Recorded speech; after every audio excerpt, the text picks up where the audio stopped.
నమస్తే welcome to our channel నేను సిరి YSRCP party NDA కూటమిలో చేరబోతుందా వెంకన్న సాక్షిగా జగన్మోహన్ రెడ్డి గారు ఇదే క్లారిటీ ఇస్తున్నారా సో ఈ అంశంపై చర్చించడానికి మనతో పాటు ఉన్నారు ప్రముఖ senior journalist political analyst CS Rao గారు. నమస్కారం సార్. నమస్తే సిరి.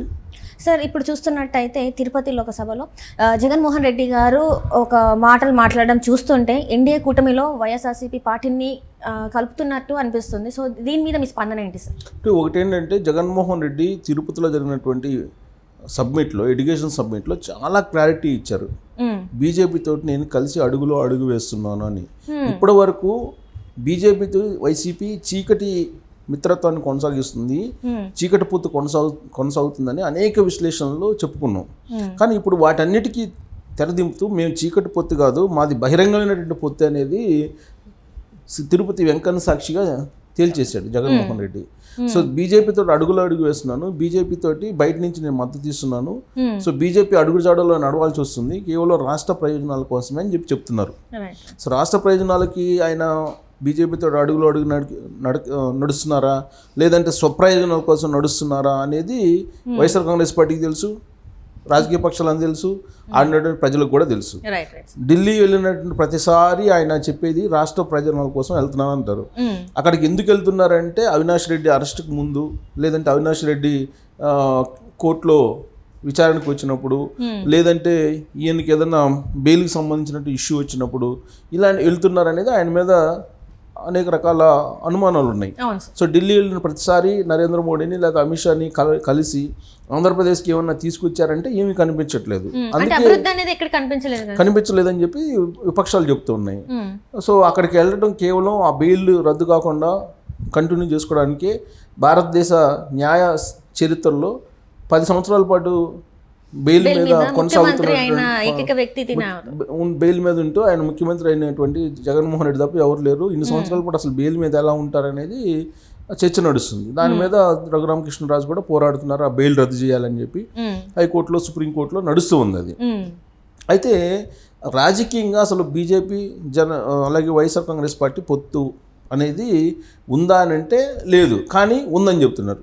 మేము బయట నుంచి మద్దతు ఇస్తున్నాం, మేము అంశాల వారీగా మేము మద్దతు ఇస్తున్నాం బీజేపీకి అని చెప్తున్నారు.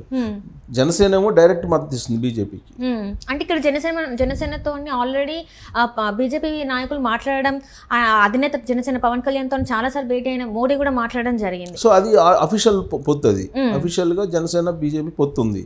కానీ అన్అఫీషియల్ గా బీజేపీ వైసీపీ పొత్తు ఉందని చెప్పి ఆల్రెడీ చర్చలు నడుస్తున్నాయి, కానీ ఖండిస్తూ ఉంటారు వైఎస్ఆర్ కాంగ్రెస్ పార్టీ వాళ్ళు ఇప్పుడు కాదని. కానీ ఇప్పుడు జగన్మోహన్ రెడ్డి ఆ తిరుపతి వేదికగా చేసుకొని ఎడ్యుకేషన్ సమ్మిట్లో చెప్పిన దాని ప్రకారం బీజేపీ అలాగే వైఎస్ఆర్ కాంగ్రెస్ పార్టీ కలిసి నడుస్తూ ఉన్నాయి, రాబోయేటువంటి రోజుల్లో కూడా కలిసి నడిచేటువంటి అవకాశం ఉంది అనేటువంటి సంకేతాలు ఇచ్చేశారు. వాళ్ళకేమో ఓట్ల పరంగానేమో క్రిస్టియన్ మైనారిటీ ఓట్లు కావాలి, ముస్లిం మైనారిటీ ఓట్లు కావాలి, బీజేపీతో పొత్తు ఉండాలి, బీజేపీతో అఫీషియల్ ఉండకూడదు, తెర వెనుక ఉండాలి. ఇది ఆయన కాన్సెప్ట్. సో ఆ కాన్సెప్ట్ లో మనం విశ్లేషించినప్పుడు ఖండిస్తూ ఉంటారు. కానీ ఇప్పుడు ఖండించకుండా జగన్మోహన్ రెడ్డి దానికి తెరవేసి మరొక అంశానికి తెరదీశారు. ఏ అంశానికి తెరదీశారు? రాబోయేటువంటి రోజుల్లో అసలు ఆయన ఇండియా కూటమితో ఉంటారా లేదంటే ఎన్డీఏ కూటమితో ఉంటారా అనే దాని మీద చర్చ నడుస్తున్నటువంటి క్రమంలో ఆయన సమదూరం, ప్రస్తుతానికి నేను సమదూరం ఎన్నికలు అయ్యేంత వరకు అనే యాంగిల్లో ఆయన ఆ ఇంటర్వ్యూలో ఫేస్ చేయడం జరిగింది.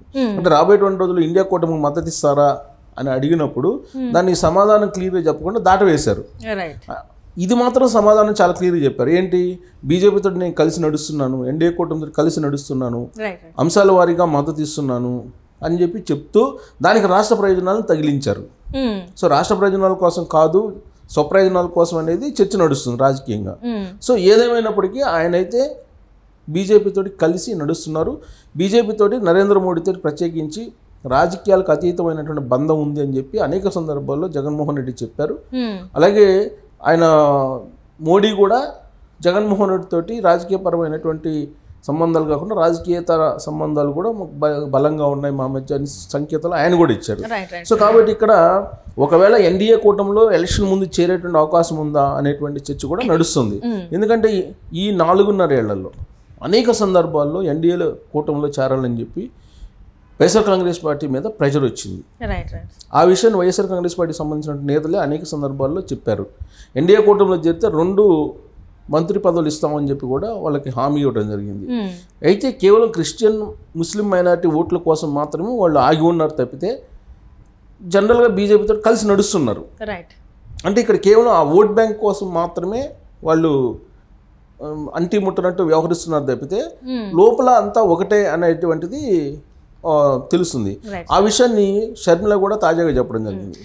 ఊడిగం చేసేస్తున్నారు అని, బీజేపీకి ఊడిగం చేసేస్తున్నాడు జగన్మోహన్ రెడ్డి, బీజేపీకి బానిసల్లాగా వైఎస్ఆర్ కాంగ్రెస్ పార్టీ ఎంపీలను మార్చేశాడని చెప్పి చాలా తీవ్రమైనటువంటి పదజాలంతో షర్మిల విమర్శించడం కూడా జరిగింది.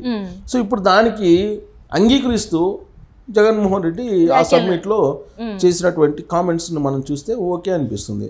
అయితే ఇక్కడ మనం గమనించాల్సింది ఏంటంటే ఆయన రాష్ట్ర ప్రయోజనాల కోసం నేను ఇదంతా చేస్తున్నాను అంటున్నారు కదా, రాష్ట్ర ప్రయోజనాల కోసం చేసినప్పుడు అమరావతి రాజధాని ఎందుకు పూర్తి కాలేదు, పోలవరం ఎందుకు పూర్తి కాలేదు, ప్రత్యేక హోదా ఎందుకు రాలేదు, ఇవన్నీ మేజర్ అంశాలు కదా. ప్యాకేజీ వెనుకబడిన ప్రాంతాలకు సంబంధించి ప్యాకేజీ రావాలి.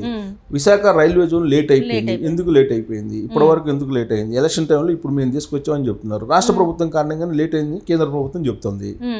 సో ఇవన్నీ ఉన్నప్పుడు అనేకమైనటువంటి విభజన చట్టంలో అంశాలు బోల్డ్ అని ఉన్నాయి. వాటిని ఒక్కదాన్ని కూడా నెరవేర్చినటువంటి జగన్మోహన్ రెడ్డి రాష్ట్ర ప్రయోజనాల కోసం నేను బీజేపీతో ఉన్నానని ఎలా చెప్తారు? సరిగ్గా ఈ పాయింట్ దగ్గరే విపక్షాలు నిలదీస్తున్నాయి ఆయన్ని. కేవలం బాబాయి గొడ్డల వ్యవహారం, అలాగే ఆయన బెయిలు, ఈ అంశాలు లేదంటే అవినాష్ రెడ్డికి సంబంధించి అరెస్ట్ కాకుండా వీటి చుట్టూ తిప్పుతూ ఆ బీజేపీతో అంటగాగుతున్నారు, బీజేపీతోటికి దాసోహం అయ్యారని చెప్పేసి షర్మిలానే చెప్తుంది.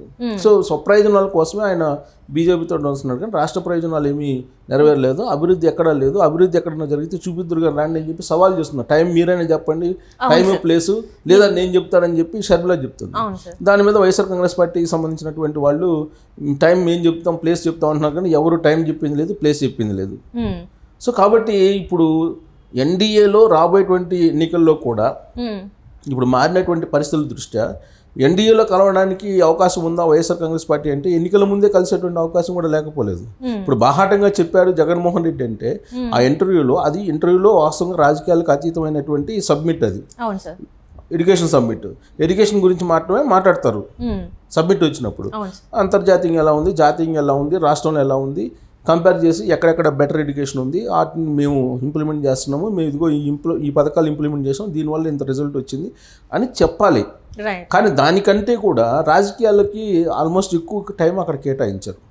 ఎక్కువ టైం కేటాయించి ఎన్డీఏ తోటి మేము అంశాల వారీగా మద్దతు ఇచ్చామని చెప్పారు అని అంటే ఎన్డీఏ తోటి కలిసి ఉన్నామంటే బీజేపీతో కలిసి నడుస్తామనే సంకేతాలు ఇచ్చారు. ఇప్పుడు రాబోయేటువంటి ఎన్నికల్లో బీజేపీ తోటి పొత్తు పెట్టుకుని జగన్మోహన్ రెడ్డి వెళ్ళినా ఆశ్చర్యపోవసరం లేదు. అంటే ఇప్పుడు ఇంకొకటి ఏంటంటే సార్, ఇప్పుడు మన పవన్ కళ్యాణ్ గారితో అంటే ఆల్రెడీ కూటమి ఏర్పడింది, బీజేపీ ఇంకా జనసేన తెలుగుదేశం ఒక కూటమి. అవును సార్, జనసేన బీజేపీ ఇంకొక కూటమి. అవును సార్. ఇది ఈ మూడు పార్టీలు కలిసేటువంటి పరిస్థితి ఇప్పుడు కనిపించట్లా. ప్రయత్నాలు అయితే జరుగుతున్నాయి, కానీ ఈ లోపుగానే నేను ఎన్డీఏ తోటి కలిసి నడవడానికి సిద్ధమే అనేటువంటి సంకేతాలు వెంకన్న సాక్షిగా జగన్మోహన్ రెడ్డి ఆ ఎడ్యుకేషన్ సబ్మిట్ ద్వారా పంపించారు. అంటే డైరెక్ట్గా పెట్టుకుంటారా అనేది, ఎందుకంటే 2019 ఎన్నికల్లో కేవలం బీజేపీ నరేంద్ర మోడీ సహకారంతో 2019లో ఎన్నికల్లో అధికారంలోకి రావడం జరిగింది. సో అలాంటి సహకారాన్ని కోరుకుంటూ ఆయన బీజేపీ కొంత పాడుతున్నారా, లేదంటే నిజంగా ఎన్డీఏ కూటమిలో చేరేటువంటి అవకాశం ఉందా అనేది ఇప్పుడు చర్చనీయాంశంగా మారింది. సో జగన్మోహన్ రెడ్డి ఏంటంటే ఒక మైండ్ గేమ్ ఆటంలో సిద్ధహస్తుడు.